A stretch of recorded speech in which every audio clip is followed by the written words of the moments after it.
لا حول ولا قوة إلا بالله العلي العظيم. اعوذ بالله من الشيطان الرجيم. بسم الله الرحمن الرحيم. الحمد لله الذي هدانا لهذا وما كنا لنهتدي لولا أن هدانا الله.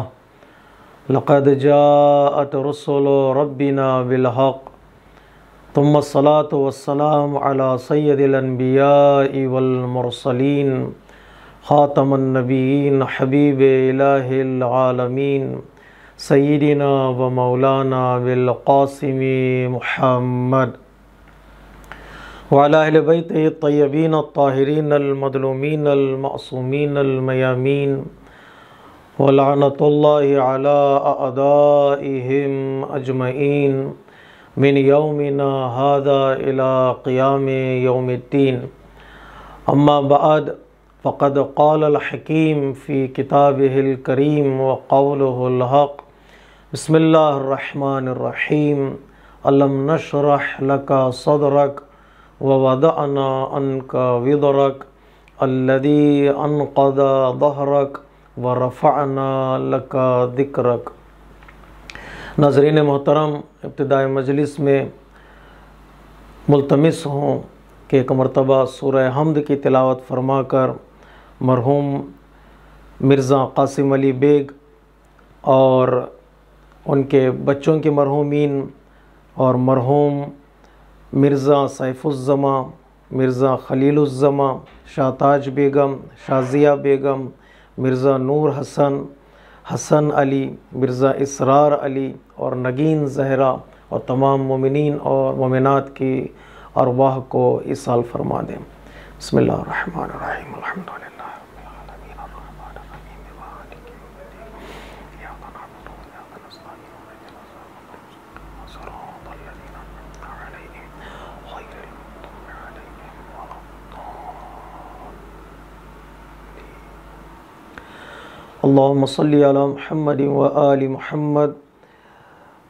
جس طرح کہ ہم نے وعدہ کیا تھا گزشتہ مجلس اعضاء میں کہ آج کی مجلس میں ہم سورہ انشراح، سورہ الم نشرح کی مختصر کامنٹری آپ حضرات کی خدمت میں پیش کریں گے، اس لیے کہ یہ سورہ بھی در حقیقت کنٹینیویشن ہے سورہ والضحیٰ کا. اور سورہ والضحیٰ میں ہم نے یہ بتایا کہ جو پرابلمز ہم اپنی زندگی میں فیس کرتے ہیں، جو مشکلات ہماری زندگی میں ہیں، ان مشکلات کو ہم کیسے ڈیفیوز کر سکتے ہیں، کیسے ان مشکلات پر فائق آ سکتے ہیں، وہ اور کم کر سکتے ہیں. تو کچھ راستے، کچھ طریقے اللہ تبارک و تعالیٰ نے اس سورے میں بیان کیے ہیں، خصوصی طور پر پیغمبر اسلام کی عملی زندگی اور پریکٹیکل لائف کو بطور نمونہ پیش کرتے ہوئے کہ کس طرح پروردگار عالم نے پیغمبر اسلام کی زندگی میں اور اپنے مشن کو آگے بڑھانے کے لیے اللہ تبارک و تعالیٰ نے آپ کی سپورٹ کی، آپ کی اپنی نعمتوں کے ذریعے سے، رحمتوں کے ذریعے سے آپ کے پرابلمز کو سالو کیا. اور اس کے نتیجے میں پروردگار عالم نے یہ ذمہ داری دی تھی پروفٹ کو، اور ہم سب کے لیے ذمہ داری ہے. در حقیقت پیغام پروفٹ کے نام نہیں ہے، گفتگو پروفٹ کے نام سے ہو رہی ہے، لیکن در حقیقت یہ پیغام پروفٹ کے چاہنے والے اور پروفٹ کی پیروی کرنے والوں کے لیے ہیں. اگر تم پرابلمز کو سالو کرنا چاہتے ہو، مشکلات کو دور کرنا چاہتے ہو، تو تم اپنی گزشتہ زندگی کو یاد کرو جہاں پر اللہ تبارک و تعالیٰ نے تمہاری مدد کی، اور پریکٹیکلی طور پر تم بھی دوسروں کی مدد کرنے کی کوشش کرو. یتیموں کی، مسکینوں کی، سائل کی، فقیروں کی مدد کرنے کی کوشش کرو. جتنا اپنے مال کو اور اپنے صلاحیتوں کو تم شیئر کرتے چلے جاؤ گے، اللہ تبارک و تعالیٰ تمہارے پرابلمز کو سالو کرتا چلا جائے گا. اور اسی کے ساتھ ساتھ ہم نے اشارہ کیا وَأَمَّا بِنِعْمَةِ رَبِّكَ فَحَدِّثْ، جو اللہ تبارک و تعالیٰ نے نعمتیں عطا کی ہیں ان نعمتوں کا شکریہ ادا کرو. کہ شکر در حقیقت نعمتوں کو اور کھینچ کے لے آتا ہے. خود شکر میں اتنی طاقت ہے، اتنی اٹریکشن ہے کہ وہ نعمتوں کو کھینچ کے لے آتا ہے۔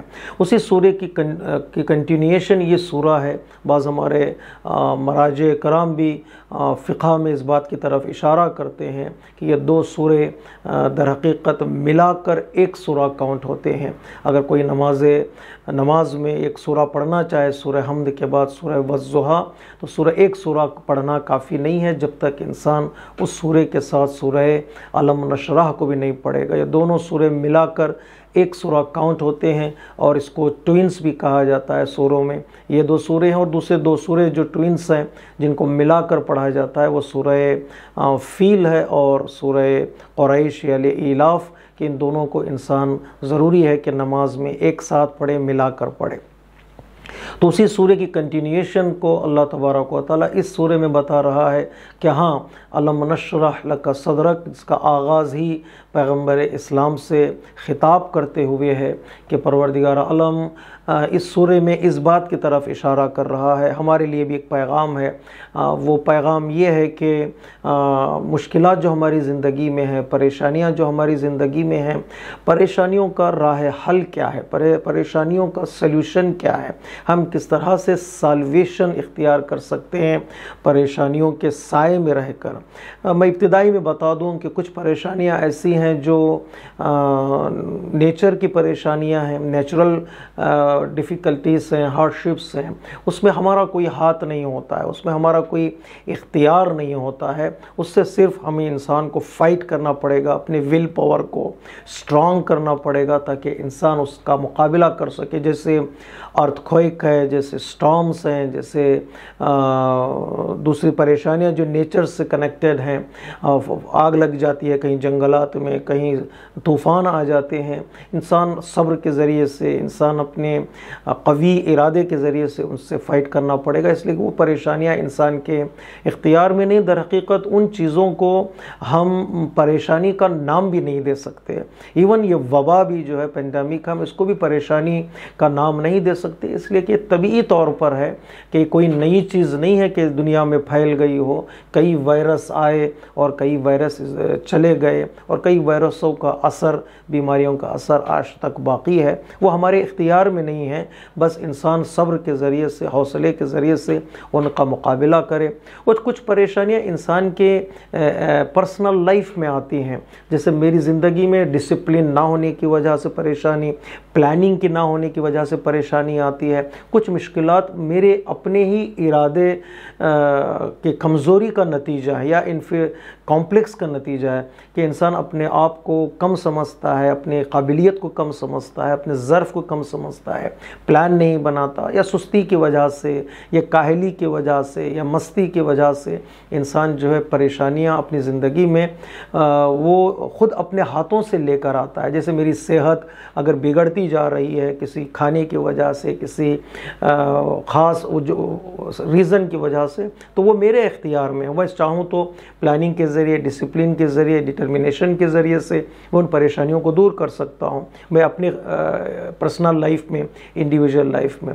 لیکن اس سے بڑھ کر جس پریشانی کی طرف میں اشارہ کرنا چاہتا ہوں، وہ پریشانی کبھی کبھار انسان خریدتا ہے، انسان پیسہ دے کر پریشانی خریدتا ہے، انسان اپنا وقت دے کر پریشانی خریدتا ہے، اس ڈیفیکلٹیز کو انسان خریدتا ہے۔ جیسے آج کل کی دنیا میں انسان جب گناہوں کی طرف جاتا ہے سوشل میڈیا کے ذریعے سے، یا انٹرنیٹ کے ذریعے سے، یا انسان کی ایک ایڈکشن بن جاتی ہے، وہ فلموں کو فالو کرتا ہے، اسے فلم جو انسان کے عقل کو، انسان کے روح کو نقصان پہنچاتی ہیں، یہ انسان کے نہ تو انفرادی زندگی میں یہ پریشانیاں ہیں، اور نہ تو یہ نیچر سے اس کا کوئی کنیکشن ہے۔ یہ پریشانیاں وہ ہے جو انسان اپنے ہاتھوں سے خریدتا ہے، اسے پیسہ دے کر، انسان وقت دے کر ان پریشانیوں کو خریدتا ہے۔ یہ وہ پریشانیاں جو انسان کو زیادہ ہارم کرتی ہیں، انسان کو زیادہ نقصان پہنچاتی ہیں۔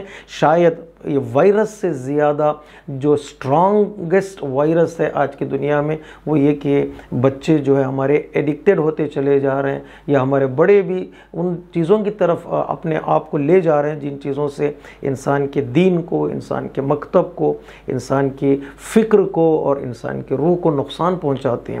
یہ بدن کی بیماری کا علاج ممکن ہے، اور اس کی بیماری کا بھی پتہ چل جاتا ہے، لیکن جب چیزیں روح پر اٹیک کرتی ہیں، ایمان کمزور ہوتا چلا جاتا ہے، دین ہاتھ سے نکلتا چلا جاتا ہے، اس کا علاج بہت ہی مشکل ہوتا ہے۔ اس لیے مشکل ہوتا ہے کہ انسان کو بیماری کا پتہ نہیں چلتا، انسان انٹرٹینمنٹ کے بہانے، انسان انجوائمنٹ کے بہانے، انسان ٹائم پاس کے بہانے اتنا غرق ہوتا چلا جائے گا، اس سے نکلنا انسان کا دشوار ہو جاتا ہے۔ یہ بھی ایک پریشانیاں ہیں انسان کی زندگی میں، چاہے انفرادی زندگی میں پریشانیاں ہوں یا نیچر کی پریشانیاں ہوں یا خریدی ہوئی پریشانیاں ہوں، یہ پریشانیاں ممکن ہے انسان ختم کرے اپنی صلاحیتوں کے اعتبار سے، اور یہ پریشانیاں رہیں گی، ان سے انسان بھاگ نہیں سکتا ہے، ان سے انسان کو فائٹ کرنا پڑتا ہے۔ پرابلمز سے فائٹ کرنا ہی در حقیقت ایک انسان کی کامیابی کی نشانیاں ہیں۔ میں زیادہ آپ کا وقت نہ لوں، یہ اشارہ کر دوں کہ مشکلات، بیماریاں، پریشانیاں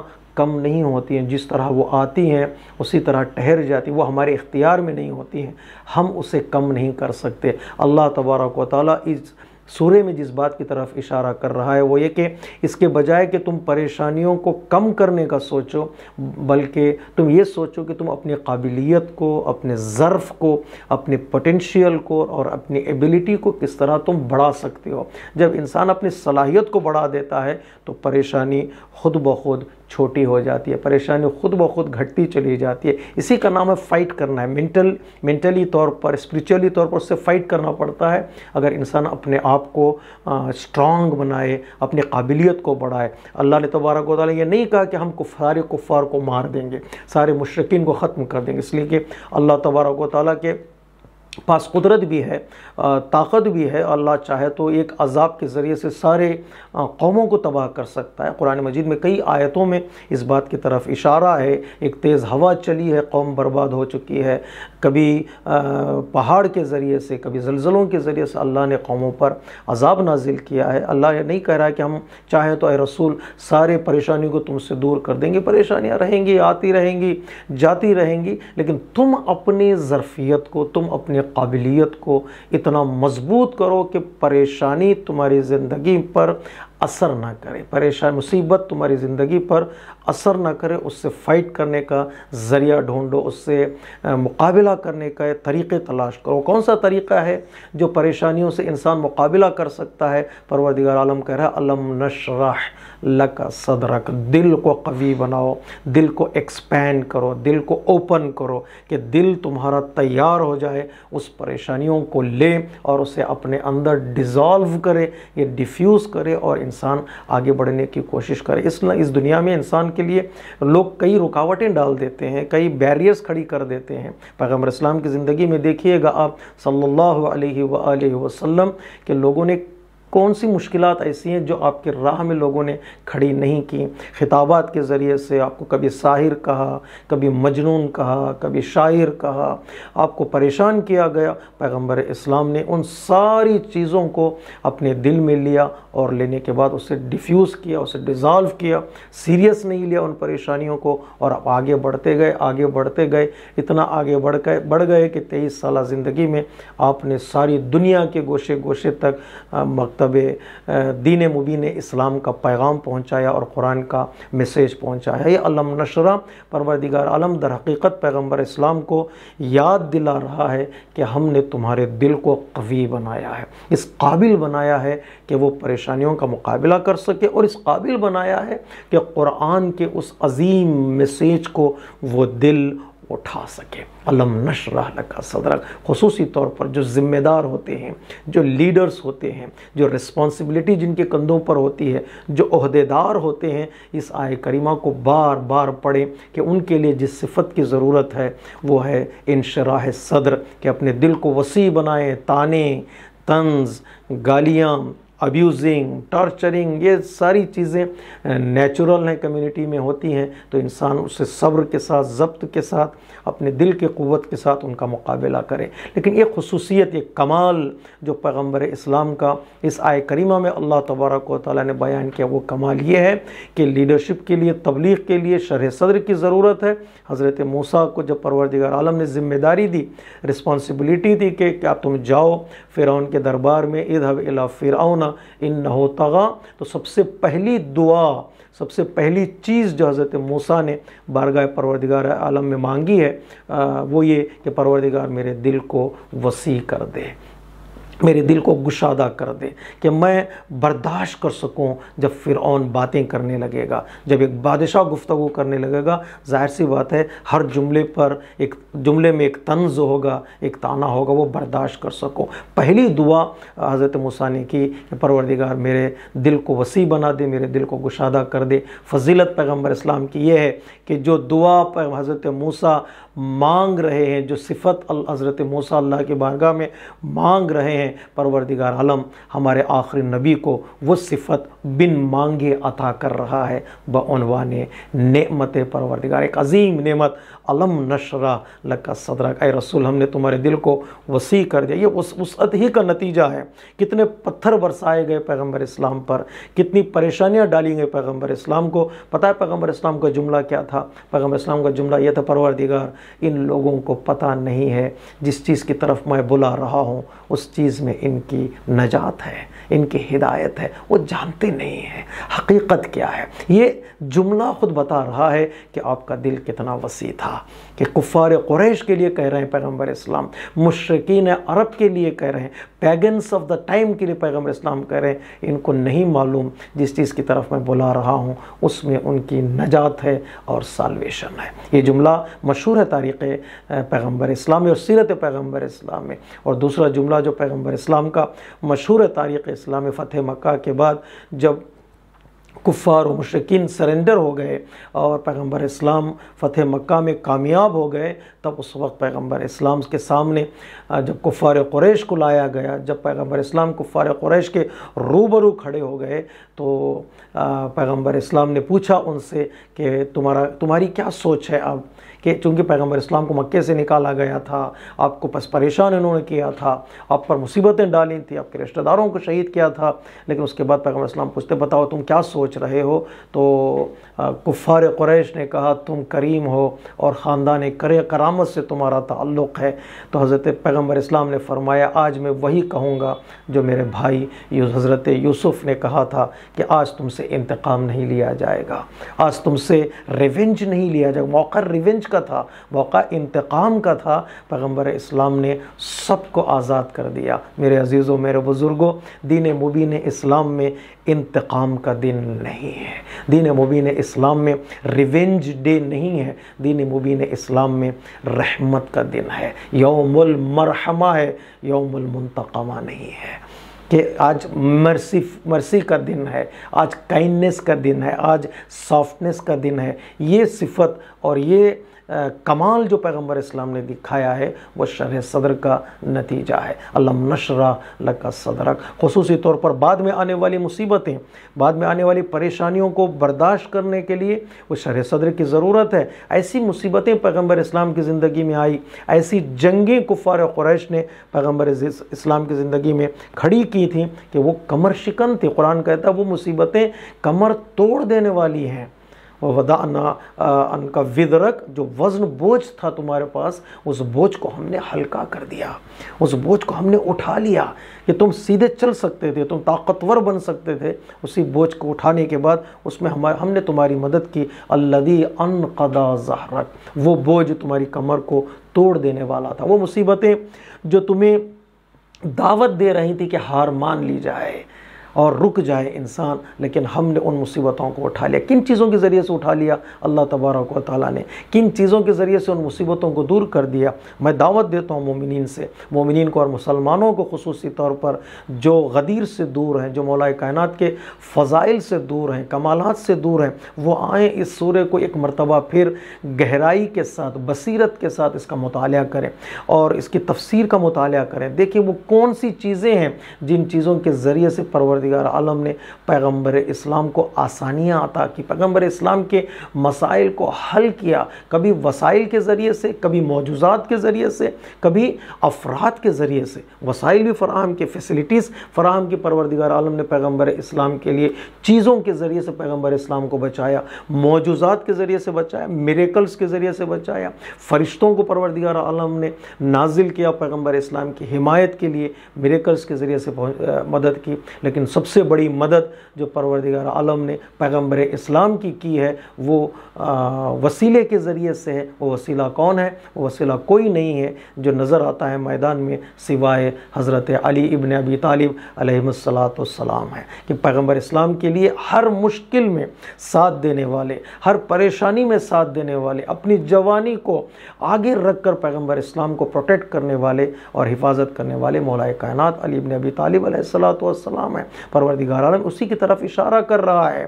جو مصیبتیں کمر شکن تھیں علی ابن ابی طالب کے ذریعے سے ہم نے تمہاری مشکلوں کو آسان کر دیا۔ ایک فرد ہے جو تمام پیغمبر اسلام کے مشن کو اور میسیج کو پروٹیکٹ کرنے والا بن گیا، چاہے وہ بستر ہو، چاہے وہ میدان ہو، چاہے وہ گھر ہو، چاہے وہ جنگ ہو، چاہے وہ صلح ہو۔ کون سا ایسا میدان ہے، کون سا ایسا موقع ہے جہاں پر مولا کائنات نے پیغمبر اسلام کی مشکل کشائی نہیں کی، پیغمبر اسلام کی مشکل میں آپ کا ساتھ نہیں دیا؟ پروردگار کہتا ہے ہم نے تمہارا ساتھ دیا ہے، اس لیے کہ علی کے کام کو، علی کے جہاد کو، علی کے قربانیوں کو پروردگار عالم نے ایکسیپٹ کر لیا ہے اور اس کو اپنی ذات سے پروردگار عالم نے منسوب کر دیا۔ اے رسول، ہم نے تمہاری مدد کی علی بن ابی طالب کے ذریعے سے، ہم نے تمہاری مدد کی معجزات کے ذریعے سے، تمہاری قابلیت کو بڑھایا کہ تم ان ساری چیزوں کو برداشت کر سکتے ہو۔ اس کے بعد پروردگار عالم کہتا ہے وَرَفَعْنَا لَكَ ذِكْرَكَ، نہ تنہا ہم نے تمہارے لیے شرح صدر عطا کیا اور تمہاری مشکلات کو آسانیوں میں بدل دیا۔ اے رسول، ہم نے تمہارا نام اور تمہارا ذکر بہت بلند کر دیا ہے۔ کائنات میں سب سے عظیم اور بلند تر انسان ہے پیغمبر اسلام حضرت محمد مصطفیٰ صلی اللہ علیہ وآلہ وسلم، اس سے بڑھ کر کوئی بشر اس دنیا میں نہیں ہے۔ بعد از خدا بزرگ توئی قصہ مختصر، اللہ کے بعد تیرا ہی مقام سب سے بڑا ہے، تیرا ہی مرتبہ سب سے بڑا ہے۔ یا جتنے صفات انبیاء میں موجود تھے، جتنے کمالات انبیاء میں موجود تھے، الگ الگ انبیاء میں موجود تھیں، ان سارے کمالات کو، صفات کو اکٹھا کیا جائے تو اس پیکر کا نام، اس باڈی کا نام ہوگا حضرت محمد مصطفیٰ صلی اللہ علیہ وآلہ وسلم۔ بہت بلند کر دیا اللہ تبارک و تعالیٰ نے، آپ کی محنتوں کے بدلے میں، آپ کی مشقتوں کے بدلے میں، آپ کے کمالات کے بدلے میں آپ کے نام کو اور آپ کے ذکر کو۔ ایک یہودی آیا تھا مولا کائنات کی خدمت میں، حضرت موسیٰ کی فضیلت اس نے بیان کی کہ قرآن مجید میں ایک آیت میں پروردگار عالم کہتا ہے وَأَلْقَيْتُ عَلَيْكَ محبتا منی، اے موسیٰ میں اپنی محبت جو ہے وہ تجھ پر نازل کر رہا ہوں، تجھ پر میں محبت اپنی ڈال رہا ہوں۔ یہ پیغمبر حضرت موسیٰ کی فضیلت ہے کہ اللہ تبارک و تعالیٰ نے حضرت موسیٰ کو وہ کمال عطا کیا تھا کہ لوگ حضرت موسیٰ کو جب دیکھتے تو چاہنے لگتے تھے۔ یہ محبت اور یہ چاہت اللہ تبارک و تعالیٰ کہہ رہا ہے کہ ہم نے لوگوں کے دلوں میں محبت ڈالی ہے تمہاری، اور ہم نے محبت کا پیکر تمجھے بنایا ہے اے موسیٰ۔ وہ یہودی کہتا ہے مولا کائنات سے کہ سوائے حضرت موسیٰ کے کسی نبی کے لیے قرآن مجید میں ایسے آیت نہیں ہے اور ایسا کمال نہیں ہے۔ حضرت موسیٰ کا مقام سارے انبیاء سے افضل ہونا چاہیے۔ نبوت پر جب بھی حملہ ہوا، رسالت پر جب بھی حملہ ہوا، کہ ان کے کمالات پر اٹیک ہوا، تو جواب دینے والے اہل بیت علیہ السلام۔ کتنا خوبصورت جواب مولا کائنات نے اس یہودی کو دیا ہے۔ تیری بات صحیح ہے، حضرت موسیٰ کا مقام بلند ہے، اس میں کوئی شک نہیں ہے، وہ اولو العزم پیغمبر ہیں، ہم ان کی ریسپیکٹ کرتے ہیں، ہم ان کی عزت کرتے ہیں، لیکن جب بات کمالات کی آئی ہے تو سن لے، حضرت موسیٰ کے دل میں پروردگار عالم نے محبت ڈالی ہے، وَأَلْقَيْتُ عَلَيْكَ مُحَبَّةً مِّنِّي، لیکن ہمارے رسول کو اللہ تبارک و تعالیٰ نے اتنا بلند کیا ہے کہ وَرَفَعْنَا لَكَ ذِكْرَكَ، تیرے ذکر کو ہم نے اتنا بلند کیا، اتنا بلند کیا، جہاں نام خدا ہے وہیں پر نام پیغمبر اسلام آتا ہے۔ اگر اذان ہو، نام اللہ کا لیا جائے، بغیر پیغمبر اسلام کے اذان مکمل نہیں ہوتی۔ اقامت ہو، اللہ کا نام لیا جائے، بغیر نام پیغمبر اسلام کے وہ کمپلیٹ نہیں ہوتی۔ نماز ہو، تشہد ہو، پیغمبر اللہ کا نام لیا جائے، پیغمبر اسلام کا نام وہاں پر نہ آئے تو وہ تشہد مکمل نہیں ہوتی۔ اگر کلمہ ہو، اللہ کا نام آئے، اللہ کے نام کا اقرار کیا جائے اور پیغمبر اسلام کا نام نہ آئے تو وہ کلمہ بھی کمپلیٹ نہیں ہوتا. کون سا ایسا مقام ہے جہاں پر اللہ تبارک و تعالیٰ نے اپنے نام کے ساتھ پیغمبر اسلام کا نام کا ذکر نہ کیا؟ کسی نبی کو یہ مقام نہیں ملا جو مقام ہمارے اور آپ کے آخری نبی حضرت محمد مصطفیٰ صلی اللہ علیہ وآلہ وسلم کو ملا ہے. اللہم صلی علی محمد وآل محمد ورفعنا لک ذکرک. تو ان مشکلات رہیں گی، مشکلات سے بھاگنا نہیں ہے. پیغمبر اسلام کے ذریعے سے اللہ تبارک و تعالیٰ نے ہمیں پیغام پہنچایا ہے، اور وہیں پر لوگوں کے لیے جو سب سے بڑا میسیج ہے اس سورے میں میرے لیے اور آپ کے لیے یہ کہ فَإِنَّ مَعَ الْعُسْرِ يُسْرًا إِنَّ مَعَ الْعُسْرِ يُسْرًا. سختیوں میں، پریشانیوں میں ان کے اندر ہی آسانیاں چھپی ہوئی ہیں، ان کے اندر ہی سہولتیں چھپی ہیں. فیسلٹیز وہیں پر موجود ہیں، کسی دوسری جگہ پر نہیں ہے. کبھی کبھار ہم دوسرے ڈور پر جاتے ہیں، ناک کرتے ہیں، جو ڈور کھلنے والا نہیں ہے، وہیں پر جہاں پریشانیاں شروع ہوئی ہیں وہیں پر تمہارے لیے نجات کا راستہ اللہ تبارک و تعالیٰ نے کھول رکھا. وہیں پر جو حضرت یوشع بن نون کے ہاتھوں سے جہاں مچھلی گری ہے، جہاں پر آپ نے غزہ کو چھوڑ دیا تھا، وہ ایک پریشانی تھی.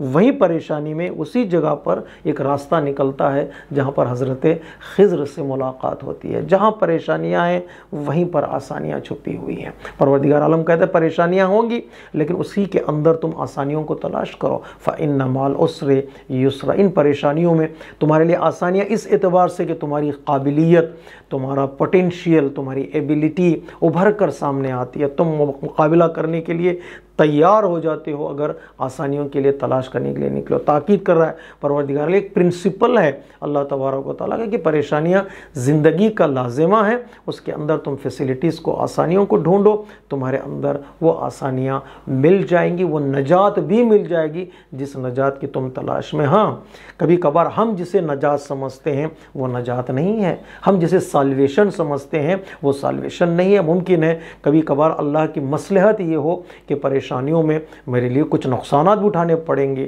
جس کو ہم قربانی کا نام دیتے ہیں، سیکریفائسز کا نام دیتے ہیں. اس کے مقابل میں پروردگار عالم کی مشیت کچھ اور ہو. وہ مشیت وہ بہتر جانتا ہے کہ میری زندگی کے لیے کون سی چیز آسانیاں ہیں اور کون سی چیز میری زندگی کے لیے نجات کا ذریعہ بنتے. میں سمجھتا ہوں اس میں نجات ہے. اللہ تبارک و تعالیٰ کہتا ہے نہیں اے انسان، ہم تجھ سے زیادہ تیری مصلحت جانتے ہیں، تجھ سے زیادہ تیری نجات کس راستے میں ہے وہ جانتے ہیں. ہم معین کریں گے کس راستے سے تمہیں نجات ملنی ہے. اللہ تبارک و تعالیٰ کہتا ہے لوگوں سے، ہم سے خطاب کر کے گھبراؤ نہیں، ان پریشانیوں میں آسانیوں کے راستے تمہارے لیے ہم معین کر دیں گے. اس کے بعد جو فائنل میسیج ہے اللہ تبارک و تعالیٰ کا اس سورے میں یہ کہ پریشانیاں ہوں گی، مصیبت ہوں گی، بیماریاں ہوں گی، لیکن اپنی ذمہ داریوں سے، رسپانسبلٹی سے دور نہ ہونا. کبھی ایسا نہ ہو کہ انسان پریشانیوں کا بہانہ بنائے، انسان مشکلات کا بہانہ بنائے،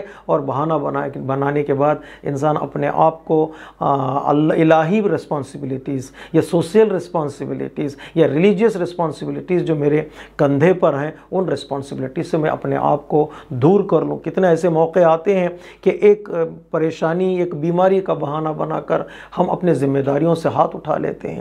کتنے ایسے موقع آتے ہیں جہاں پر انسان مصیبتوں کا سامنا کرتا ہے تو پھر مصیبتوں کا سامنا کرتے کرتے انسان یا تھک جاتا ہے یا نا امید ہو جاتا ہے، اپنی ذمہ داریوں کو اور رسپانسبلٹیز کو ادا کرنے کی کوشش نہیں کرتا. نہیں، پریشانیوں کا مطلب ذمہ داریوں سے بھاگنا نہیں ہے.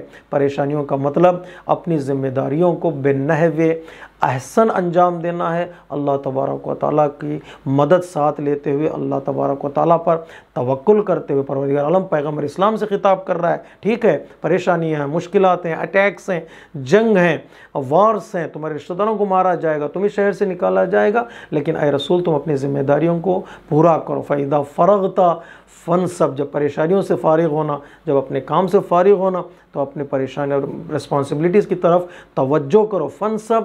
بعض علماء کرام اس بات کی طرف اشارہ کرتے ہیں جب تمہارا نبوت کا کام پورا ہو رہا ہے، جب تمہاری رسالت کا کام پورا ہو رہا ہے، اے رسول اب امامت کا اعلان کرو، اب امام کا اعلان کرو. فَانْصَبْ یعنی منصوب کرو ایک فرد کو جو تمہارا جانشین بن سکے، سکسیسر بن سکے، جو تمہارے مشن کو آگے بڑھانے والا ہو. بعض علماء کرام کہتے ہیں یہ آیت جو ہے در حقیقت امامت کے کے اعلان کی آیت ہے، در حقیقت یہ ولایت کے اعلان کی آیت ہے۔ فَإِذَا فَرَغْتَ فَانْصَبْ وَإِلَىٰ رَبِّكَ فَارْغَب۔ کیوں اپنی ذمہ داریوں کو پورا کرنا ہے؟ کیوں اپنی رسپانسبلٹیز کو پورا کرنا ہے؟ اس لیے کہ تمہیں جا حساب بھی دینا ہوگا، اللہ کی طرف لوٹ کر جانا۔ اکاؤنٹیبلٹی کا جو تصور ہے انسان کو ذمہ داریوں کی طرف کھینچ کر لے آتا ہے۔ کتنے ایسے موقع آتے ہیں، ایک بیماری کی وجہ سے ہم ساری عبادتوں کو چھوڑ دیتے ہیں، ایک مشکل کی وجہ سے ہمارا تعلق، ہمارا کنیکشن مسجدوں سے ٹوٹ جاتا ہے، ایک بیماری کی وجہ سے ہمارا کنیکشن اہل بیت سے دور ہوتا چلا جائے گا۔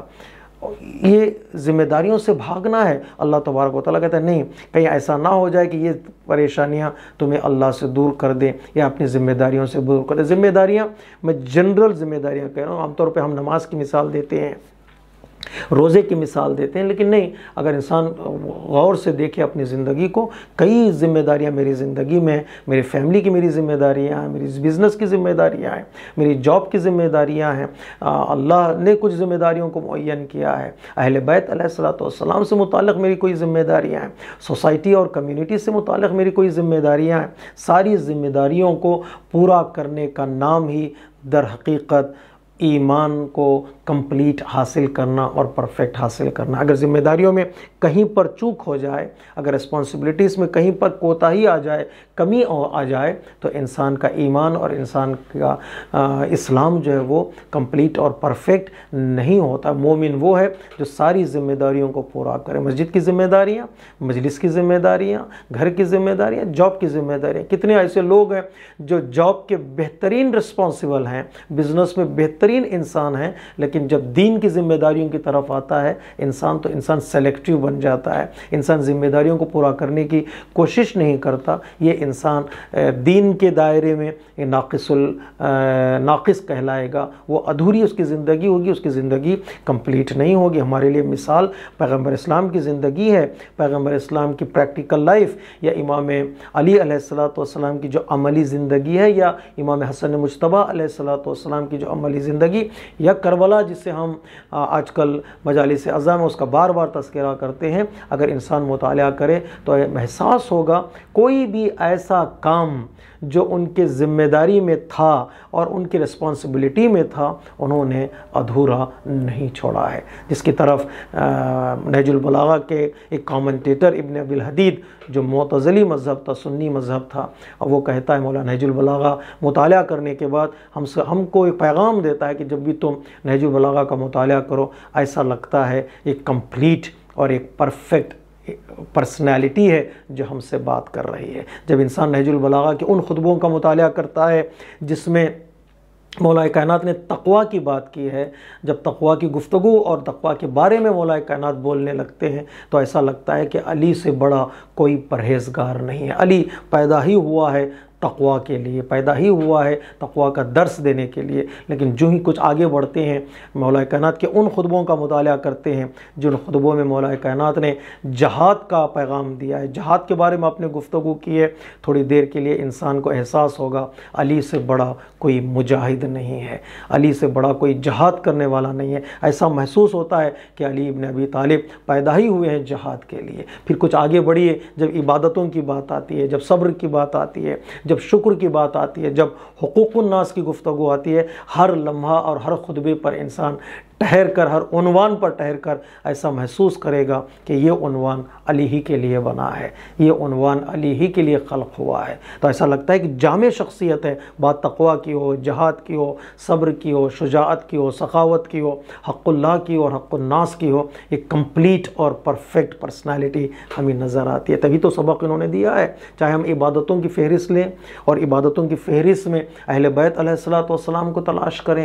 چاہے فضائل کی ایک فہرست لکھیں، کمالات کی ایک فہرست لکھیں، کمالات میں اہل بیت علیہ السلام کو تلاش کریں، چاہے وہ کمالات انبیاء کے کمالات ہوں، چاہے وہ کمالات انسانی کمالات ہوں، چاہے وہ فضائل جو دنیا والے جس کو فضیلت سمجھتے ہیں، کسی بھی رخ پر اہل بیت علیہ السلام کی زندگی میں کوئی کمی نظر نہیں آتی۔ تبھی تو وہ ہمارے لیے پرفیکٹ لیڈر بنے ہیں، تبھی تو ہمارے لیے وہ امام بنے ہیں۔ نماز کا تذکرہ ہو تو اگر ہم علی کا تذکرے کے بغیر نماز کا تذکرہ ختم نہیں ہوتا ہے، چاہے روزے کی بات ہو، حج جہاد کی بات ہو، زکوٰۃ کی بات ہو، ہر رخ پر یہ وہ پرسنالٹیز ہیں جو ہمارے لیے اسوہ حسنہ ہیں۔ آج کے شب جو ہم دو معصوموں کا تذکرہ کر رہے ہیں، پیغمبر اسلام اور امام حسن مجتبیٰ علیہ السلام، ان دونوں پرسنالٹیز کا اگر انسان مطالعہ کرے، یقین کرے گا انسان کہ اس سورے کے سائے میں نہ تنہا انہوں نے مشکلات کا مقابلہ کیا، پریشانیاں کا مقابلہ کیا، پریکٹیکلی طور پر یہ پروف کیا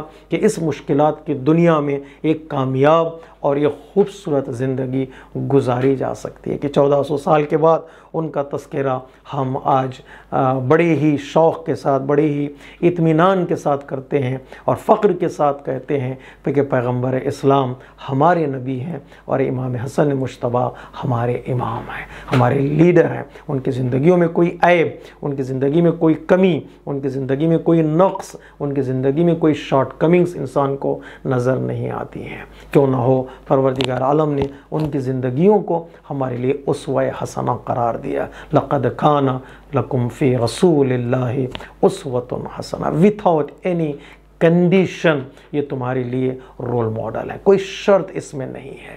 امام حسن مجتبیٰ کی زندگی بھی ہمارے لیے رول ماڈل۔ اگر مکمل پیغمبر اسلام کی اخلاقی زندگی، پیغمبر اسلام کی سخاوت مندانہ زندگی یا پیغمبر اسلام کی صلح پسندانہ زندگی کو دیکھنا چاہتے ہو تو امام حسن مجتبیٰ علیہ السلام کو دیکھو۔ خود پیغمبر اسلام نے فرمایا، میری زندگی کا آدھا نمونہ، میری زندگی کا ہاف آف لائف میری امام حسن مجتبیٰ اور میری آدھی زندگی امام حسین علیہ السلام ہے۔ دونوں زندگیاں مل کر دو اماموں کی یہ پیغمبر اسلام کی کمپلیٹ لائف بناتے ہیں۔ امام حسن مجتبیٰ کی زندگی کا مطالعہ کرے انسان، فضائل میں بھی، مصائب میں بھی، بات صلح حدیبیہ کی ہو یا صلح حسن مجتبیٰ کی ہو، بات اخلاق رسول کی ہو، بات اخلاق امام حسن کی ہو، بات کمالات رسول کی ہو، بات کمالات امام حسن مجتبیٰ کی ہو، ان کمالات میں، ان فضائل میں دونوں کی زندگیاں مشترک نظر آتی ہیں۔ کتنا حسین موقع ہوگا کہ جو امام حسن کو دیکھے گا وہ در حقیقت پیغمبر اسلام کو یاد کرے گا، پیغمبر اسلام کے چہرے کو یاد کرے گا، پیغمبر اسلام کی عملی زندگی کو اور سیرت کو یاد کرے گا۔ لیکن میرے عزیزوں، میرے دوستوں، نہ تنہا فضائل میں یہ دونوں سید، فضائل میں یہ دونوں بزرگوار ایک شبیہ نظر آتے ہیں، ایک دوسرے کے کمپلیٹ کرنے والے نظر آتے ہیں، یہ بھی دیکھیں مصائب میں بھی امام حسن مجتبیٰ پیغمبر اسلام سے کے شریک اور پیغمبر اسلام کے شبیہ ہیں۔ جو مصیبتیں پیغمبر اسلام نے برداشت کی اپنی زندگی میں، اسی طرح کی مصیبتیں امام حسن مجتبیٰ کی زندگی میں بھی ہمیں نظر آتی ہیں۔ پیغمبر اسلام کو گھر میں پریشانی ہوئی، بعض علماء نے اس بات کی طرف اشارہ کیا ہے کہ آپ کے گھر والوں نے آپ کو زہر دیا تھا، اور امام حسن مجتبیٰ اس مصیبت میں پیغمبر اسلام کے ساتھ شریک ہے کہ آپ کے گھر والوں نے آپ کو زہر دیا ہے۔ کتنا درد بھرا جملہ کسی خطیب نے کہا ہے، جب انسان کو باہر مصیبت ہوتی ہے یا باہر مصیبت نازل ہوتی ہے تو وہ گھر میں آتا ہے، اپنی مصیبت کو شیئر کرتا ہے، اس کا من اور اس کا دل ہلکا ہو جاتا ہے۔ لیکن امام حسن مجتبیٰ کی سب سے بڑی مصیبت یہ کہ باہر بھی مصیبت تھی اور گھر والوں نے آپ پر مصیبت ڈھائی ہے، گھر والوں نے آپ کو زہر دے دیا ہے۔ تو جائے امام حسن مجتبیٰ تو کہاں جائے، بتائے تو کس سے بتائے؟ امام حسن مجتبیٰ کو زہر دیا گیا، پیغمبر اسلام کے دانتوں کو شہید کیا گیا، پیغمبر اسلام کی پیشانی کو زخمی کیا گیا۔ اس مصیبت میں بھی امام حسن مجتبیٰ آپ کے ساتھ ہیں، آپ کے ران مبارک پر خنجر چلایا گیا، آپ کے بدن کو زخمی کیا گیا۔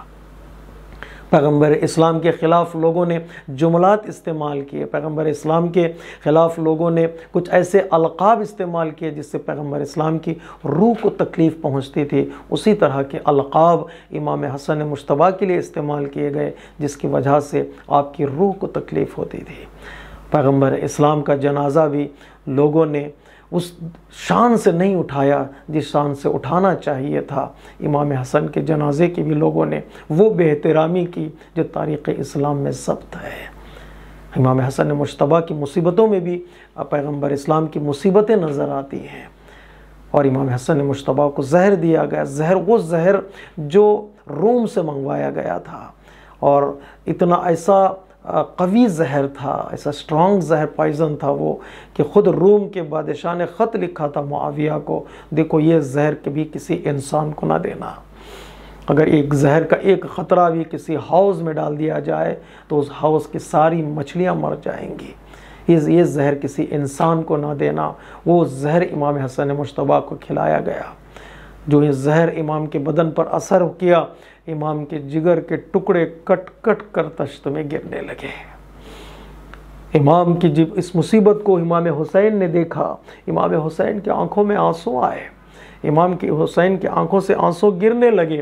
امام حسن مجتبیٰ نے جو ہی دیکھا کہ اپنے بھائی حسین کی آنکھوں میں آنسو ہیں، تو امام حسن مجتبیٰ نے کہا بھیا صبر کرنا، آج مجھ پر مصیبت آئی ہے، زہر کے ذریعے سے میرا جگر ٹکڑے ٹکڑے ہو چکا ہے، لیکن میرے ساتھ تم ہو اور میرا بھائی عباس ہے، لیکن میرے بھائی حسین، جس وقت تم پر مصیبت آئے گی تمہارے ساتھ کوئی نہ ہوگا، نہ میں رہوں گا نہ عباس ہوں گے۔ وہ مصیبت کا جو مشہور جملہ ہمارے بچوں کو یاد ہے، امام حسن مجتبیٰ نے فرمایا لا یوم کیومک یا ابا، جو دن تجھ پر آنے والا ہے حسین، ویسا دن کسی پر نہ آیا تھا اور نہ آئے گا، تو اکیلا ہوگا، دشت میں کربلا میں تیرے سینے پر شمر ستمگر سوار ہوگا، ارے کوئی بچانے والا نہیں ہوگا، کوئی ترس کھانے والا نہیں ہوگا۔